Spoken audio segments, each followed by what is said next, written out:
And so now I'm very, very excited to introduce our guest for the day. So when my assistant and I were kind of brainstorming some ideas for a podcast, she said, "Well, obviously, the first one you have to talk about goal setting." And so I immediately thought of Ian Dawson, my former business coach. I wanted to have somebody else on, partially because you guys get tired of me, but also because I wanted to just bring in an expert. And Ian ran a very successful business in Zimbabwe before coming to the US to work for LMI and SMI, and he has coached people all over the world. He really just taught me so much of what I know. I met him when I was 21 and hired him as a coach when I was 23. And really, that just set my mindset on a completely different path. So I'm very, very thankful to have met him. So, without further ado, I will introduce Ian. Okay, great. Thank you, Cassie. So I'll start off by saying that, this time of the year, most people talk about, let's set a resolution.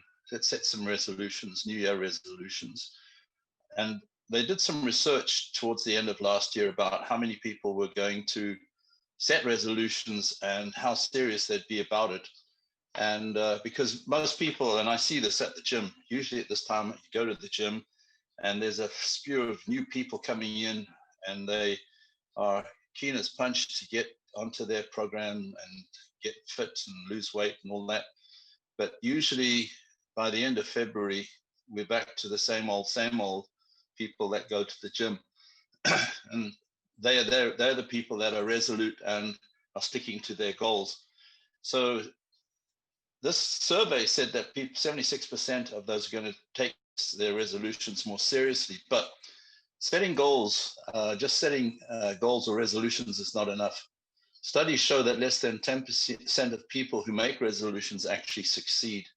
So what are the most important keys towards achieving your 2021 goals? Let's have a look at those.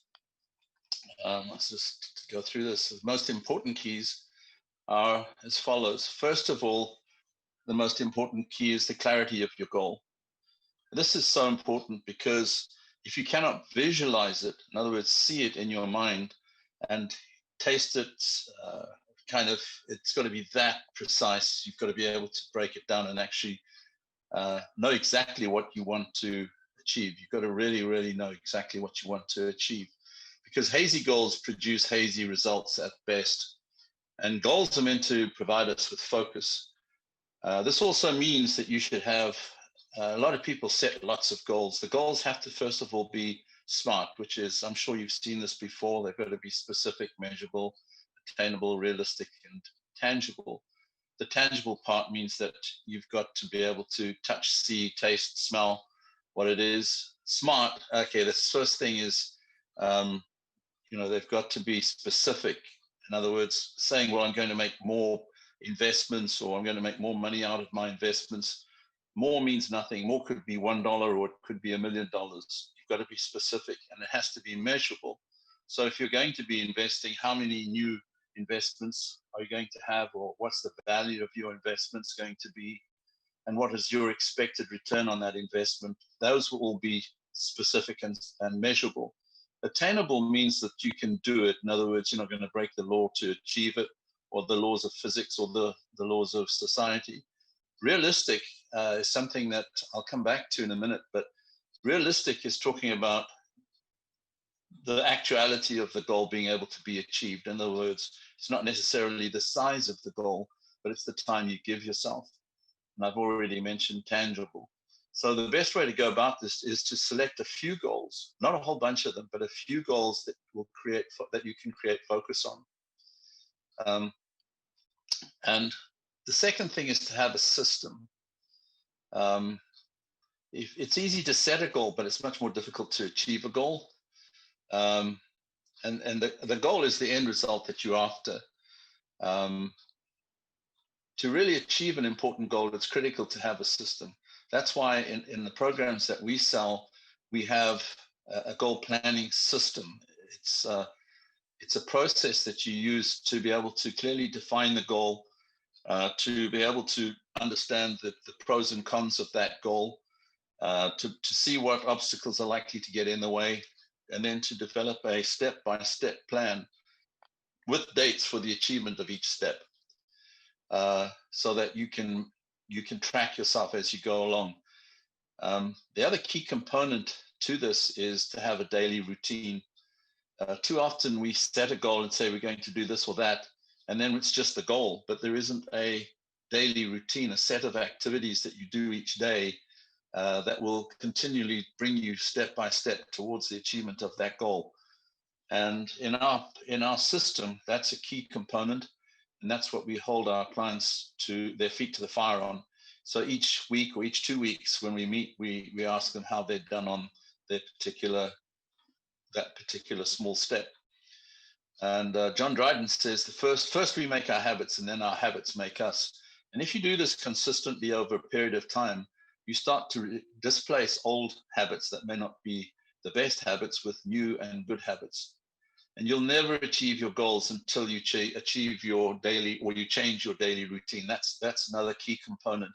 Too many people think, well, I'll just remain the same, but the outcome will change. And we know the definition of madness or insanity is to keep doing the same thing but expect a different outcome. The third thing is commitment. And your commitment is a combination of belief, aspiration, motivation, and then, of course, those things get you to take the action that's required to move towards the achievement of your goal. And I think one of the key things, going back to what I was saying earlier, is that often if you can imagine yourself at the bottom of a mountain and looking up to the peak, sometimes what you see as the peak is not the peak. There's another peak behind it and so on. But in order to climb Mount Everest, for example, you will know that they have several what they call base camps. And the goal in each step of the way is to get to a base camp, to regroup, and then get to the next base camp. And then when you've acclimatized to that, to then go to the next base camp. So it's a series of stages. And you have to be committed. More people give up on Mount Everest than ever get to the top. And that's because they've never really broken it down in their minds and committed to making each step a goal in itself. So when we talk about belief is where we say that it's the confidence that you can achieve that goal or that step. And only when you have that complete confidence, in other words, you've broken that step down to something that you can absolutely, definitely know you can achieve, that you'll have the motivation to go and do it. And that's what often puts people off their resolutions, is they just see the resolution as one big step. You can't climb a mountain in one step. It has to be broken down into bite-sized pieces. That means you have to have a clear strategy, a system, and a routine for your goal, that you're 100% confident in being able to execute your strategy. In other words, each step along the way. And as I said, too often we set huge goals that entail changes we aren't willing to make, or that we're unable to achieve in the time given, and we know it. So it's not necessarily the size of the goal that makes it unrealistic. It's often just the time we give ourselves to achieve it. I'll give you an example. I set myself a goal when I first was introduced to these programs. And you can imagine, here I am sitting in a landlocked country in the center of, more or less the center of Africa. And I set a goal that by the year December 2020, I would be here in the United States, living in a house that I bought myself, and that I would be involved in developing the business on an international basis, primarily throughout Africa, but also I'd also be open to doing work in the Indian Ocean Islands and some other countries if that was available. If I had told anybody this goal, I think they would have laughed me out of court. But I began the process, and it was my way of testing this whole process to the nth degree. And the interesting thing is that I set the goal, as I said, to be here by December 2020. And I actually got here in June, at the end of June 2002. So I was 18 years ahead of schedule, but that's because I had a strategy. I'd broken it down into bite-sized pieces, and that accelerated my achievement. Then the next thing is, so that the belief is so important. If you don't have that absolute 100% belief that you can achieve each step, it may not be 100% that you can achieve the end goal at the outset, but that end goal belief will increase as you progress along each step till eventually it's like an object in motion stays in motion, and it's the flywheel effect. You keep working at it till eventually it will you will have enough momentum to carry across the finish line. And aspiration means that the goal aligns with your most important values. Sometimes people leave this out in their goal planning, and we'll never make the difficult changes that are necessary to support our goals if they don't fit our values. So often what that means is we often get too caught up in looking at the numbers, and often we don't put in the emotional quotient. In other words, why am I doing this? For whose benefit? Am I making these investments purely for a selfish reason, or is it to be able to improve the living standards of people, to be able to provide good accommodation, or for people to live in, or good commercial accommodation? What's the goal? And if you can have something that would fit your values, that would give you more aspirational motivation to get in and do what you have to do.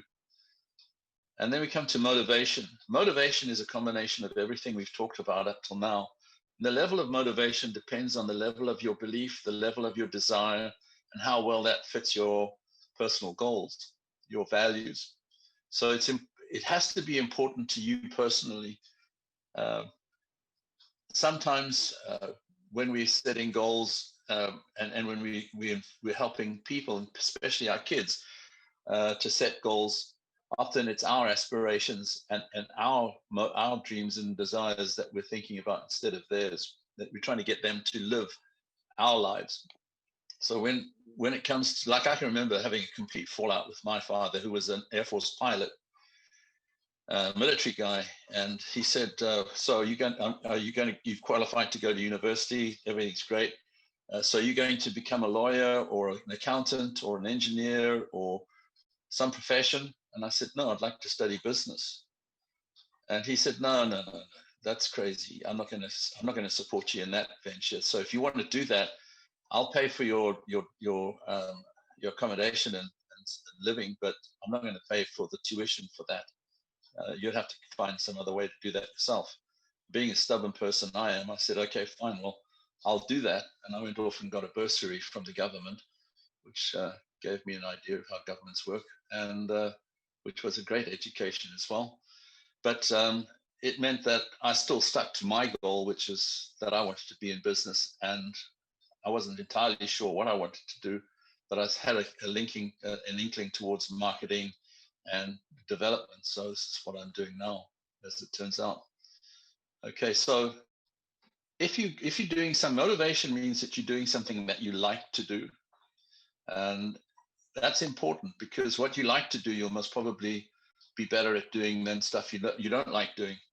I don't like doing accounts. Okay, so I'll be quite frank with you. Anything to do with accounting is like a red flag to me. I really don't like it. So it became apparent for me to be successful, I'd have to hire someone to do those things that I'm not good at and don't like doing. And that's one of the first keys in being successful, is don't be afraid to hire people to do the things you don't like doing and are not good at, because you'll waste so much time, and time is money, doing things that you don't like doing and not doing them well. I mean, it's just going to be a mess. So I'm very motivated to achieve, for example, my aviation goals. I like flying, and it's a challenge, and I like working on those. But it doesn't mean to say that every aspect of flying is something that I enjoy. But learning all the rules and regulations and having to keep up to date with those, I don't really enjoy doing that, but I have to do it in order to keep flying. But those elements are really small compared to the enjoyment I have in flying. So the key is to make the process as enjoyable as possible. The more enjoyable you can make the process, the more motivated you'll be. You must learn to love the process. So I've kind of skipped a bit, but there's some notes here that I think, Cassie, would you be willing to pass this on to people if they want to get the notes afterwards? Yes, absolutely. We'll put it Okay, in the email that goes out. perfect. So going back to motivation, it's the go, the do, and the act. What is interesting and is very important in this process is that you have to have a very powerful motive in order to encourage you to take the action. If there's no strong motion, the chances are you'll never take the action, which is where that belief and aspiration and everything comes into the mix. And what's really, really interesting is that the personal goal provides that motive, the go, the do, the act, the motive.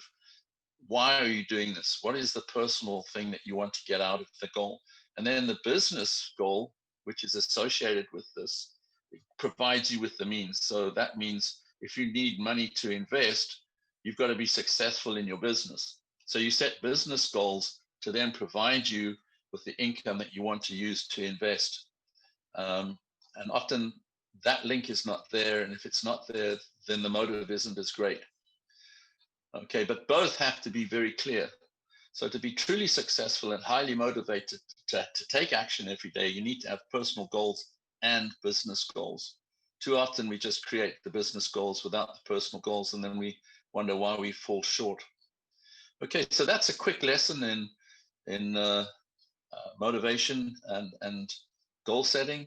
So thank you for your time. And if there are any questions, Cassie, I'd be quite happy to answer them. And I sincerely hope that this will provide you with some idea how to make your goals in 2021 a reality. And 2021 is going to be a challenging year, but there are a lot of opportunities. Wherever there are challenges, there are opportunities. And listening to Cassie's run up on the market, I started to think of all kinds of things. For example, because of this kind of effect on the market where people are now meeting by Zoom, a lot of people are cutting back on their office space and letting people work from home. I think that's going to have a major impact on commercial property. So there are going to be some huge bargains out there for commercial property, I believe. Now, Cassie might tell me I'm talking out the side of my head, but what do you think, Cassie? I invest in residential. So Mm-hmm. that's what I know from experience. Okay. The commercial side doesn't seem to have slowed down too much in San Antonio, just from what I have knowledge of. But I do think you're right. Like things like malls and um, some of the different things are definitely going to become. We're going to have to find a new use for them for sure. Exactly, but there could be big opportunities there.